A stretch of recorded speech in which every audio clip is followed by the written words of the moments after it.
chers concitoyens, je souhaite tout d'abord vous remercier tous de votre présence cet après-midi à cette cérémonie des vœux et je vous souhaite la bienvenue à la salle des fêtes.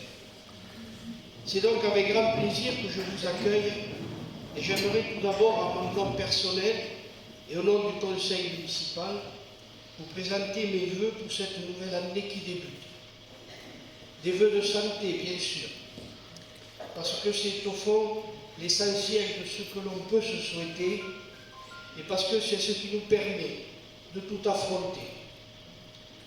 Ayons d'ailleurs une pensée pour ceux qui nous ont quittés au cours de ces derniers mois et plus généralement pour tous ceux qui sont dans la peine, dans la souffrance et la difficulté.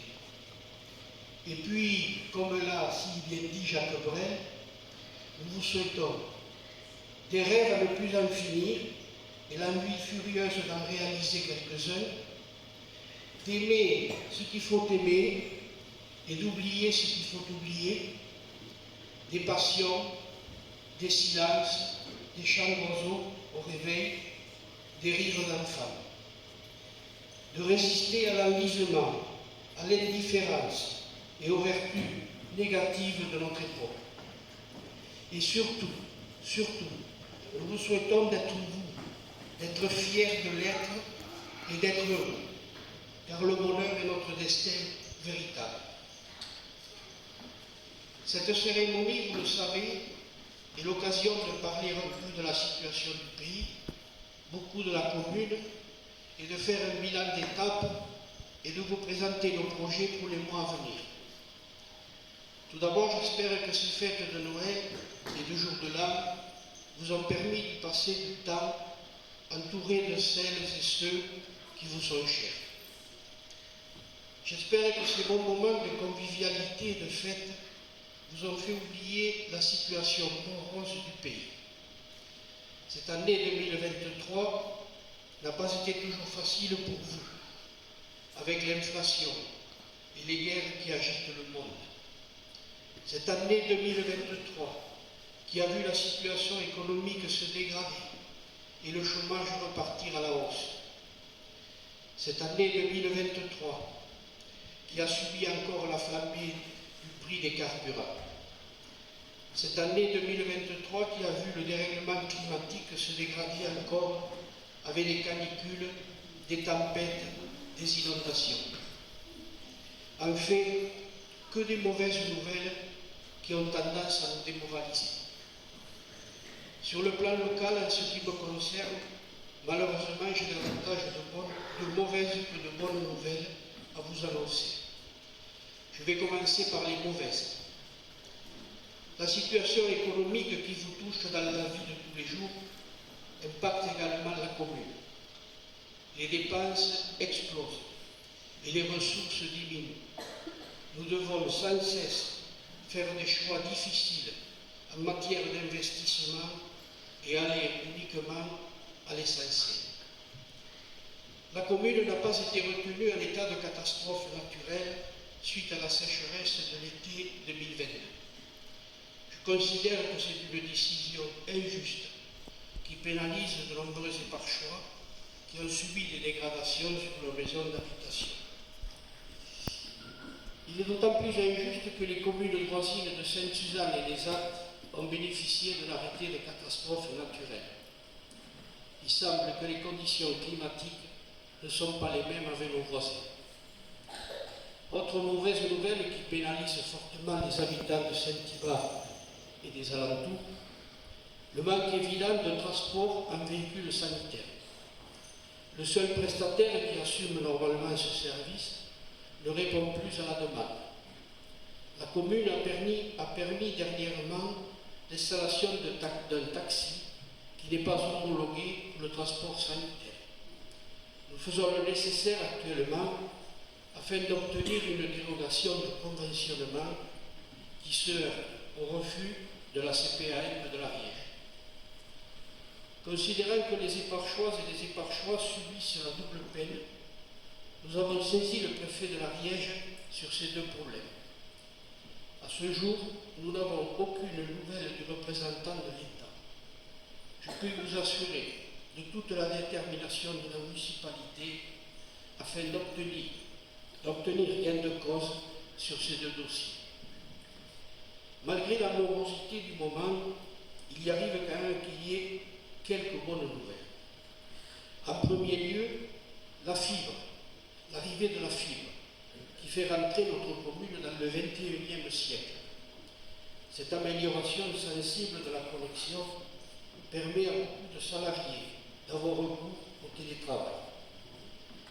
Deuxième bonne nouvelle, la reprise de la pharmacie du village par Marie-Pierre Cossevet, qui remplace Madame Patricia Charroux, qui a fait valoir ses droits à la retraite. Je souhaite la bienvenue à Marie-Pierre et une bonne retraite à Patricia. Je la remercie pour ses 22 années passées au service de la population. Rappelez-vous, lors des vœux l'année dernière, nous avions promis que nous allions faire tout pour maintenir cette pharmacie. Nous avons réussi et c'est tant mieux pour le village. Alors, c'est quand même important parce qu'au moment où une officine ferme tous les jours en France, nous avons le privilège de la maintenir. Après l'arrivée d'un médecin en 2015 et l'installation du cabinet d'infirmière en 2022, notre petite commune rurale de 700 habitants possède un service de santé que beaucoup nous envient. En investissement, l'année 2023, presque la totalité du budget a été consacrée aux travaux de remise en état de la classe grande section CE2 au rez-de-chaussée de l'école. Des travaux qui joignent l'utile à l'agréable, avec tout d'abord une amélioration du confort pour nos gamins et les enseignants.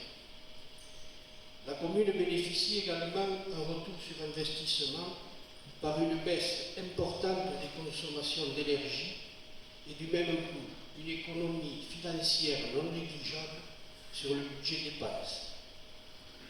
En 2024, nous allons réaliser la 4e et dernière tranche des travaux à la classe maternelle au rez-de-chaussée de l'école. Prochainement, nous allons également réaliser en collaboration avec le SMECTOM les bornes semi-enterrées pour les déchets ultimes, les emballages et le verre. Ces points de collecte vont être implantés place d'AFM et parking de la salle des fêtes. Lors des vœux 2023, nous avions évoqué également la suppression progressive de l'ensemble des points lumineux isolés situés sur les écarts. Quelques points ont déjà été supprimés et en 2024, nous allons poursuivre la dépose progressive de ces éclairages. Pour l'élaboration du budget primitif 2024, compte tenu de l'objectif de réaliser la remise en état des voiries, nous allons devoir nous interroger sur la nécessité d'effectuer une pression fiscale. Le sujet est délicat, car l'État a prévu de revaloriser les bases fiscales de 2024 de 4,2%, qui fait suite à une hausse de 6,2% en 2023. Ça commence à faire beaucoup. Cette décision sera certainement liée à la décision de la communauté des communes arizelaises qui va certainement faire une pression fiscale importante afin de financer la nouvelle délégation de services publics de l'enfance qui va coûter, tenez-vous bien, 200 000 € de plus sur le budget de 2024. Je voulais quand même vous rappeler que la commune n'a pas fait de pression fiscale depuis 5 ans. Comme vous le voyez, les problèmes ne manquent pas et les solutions ne sont pas faciles. Vous pouvez compter sur nous pour prendre les décisions qui iront dans votre intérêt et celui de la commune. Je vous remercie de m'avoir écouté, mais je ne saurais terminer en remerciant le comité des fêtes et sa présidente Nadine Savignol de nous offrir et de nous faire partager, comme il est de tradition, la galette des rois. Alors je vais en profiter pour m'adresser à Madame la présidente du comité des fêtes, qui est là, toute souriante. Alors permettez-moi de profiter de ce moment pour vous remercier, ainsi que les membres qui vous entourent, pour le travail que vous effectuez depuis de nombreuses années à l'organisation de la fête locale. Comme vous le savez, je sais de quoi je parle, car je me suis occupé durant de nombreuses années de l'organisation de la fête locale. Et je sais l'investissement que cela demande. Mais aujourd'hui, en plus de cet investissement, chose qui n'existait pas à mon époque, c'est l'engagement de la responsabilité juridique personnelle de la présidente et des membres qui composent cette association. C'est un fait qu'il ne faut pas négliger, car avant tout, s'occuper d'une association doit être un plaisir basé sur 100% de bénévolat. À cela s'ajoutent des difficultés financières, avec également une explosion des dépenses obligatoires et une baisse des ressources. Je continue et je profite de ce moment pour vous faire part de l'inquiétude de nombreux administrés qui m'interrogent souvent sur l'avenir du comité des fêtes de Saint-Iban. Alors, monsieur le maire, il parlait que les membres du bureau du comité des fêtes, dans leur totalité, vont démissionner. Avez-vous prévu une succession? Comment allez-vous faire pour la fête 2024? Alors bien sûr, moi je suis censé ne pas être informé.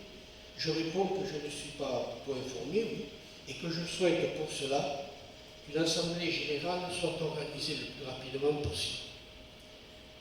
Madame la Présidente, Mesdames, Messieurs les membres du bureau, je voulais vous faire part de l'interrogation de nombreux administrés qui s'inquiètent de cette situation et je vous demande d'organiser rapidement une assemblée générale annuelle. Alors, je vais être clair, quelle que soit votre décision à l'occasion de cette assemblée générale, je la respecterai et je ne vous cache pas que dans le cas d'une démission, j'en serai profondément affecté. J'ai l'impression que le dynamisme, l'efficacité, le sérieux de cette association va disparaître après tant de travail. Historiquement, le comité des fêtes fait partie du patrimoine de la commune.